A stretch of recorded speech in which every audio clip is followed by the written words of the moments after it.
Powerful earthquake hits China. USGS warns casualties possible. The U.S. Geological Survey says a strong earthquake has hit Sichuan province in southwestern China. There were no immediate reports of serious damage or injuries, but the USGS warned there could be damage and casualties. It says the earthquake hit late Monday about 12 miles from the city of Changning.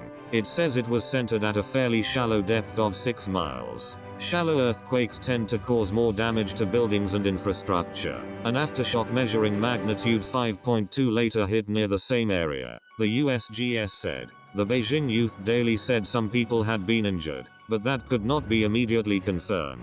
The Emergency Management Ministry said firefighters have been sent to the area as rescuers.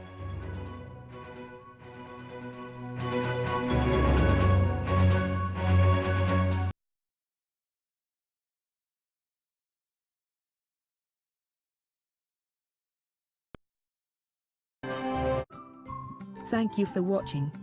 Please subscribe to us on YouTube.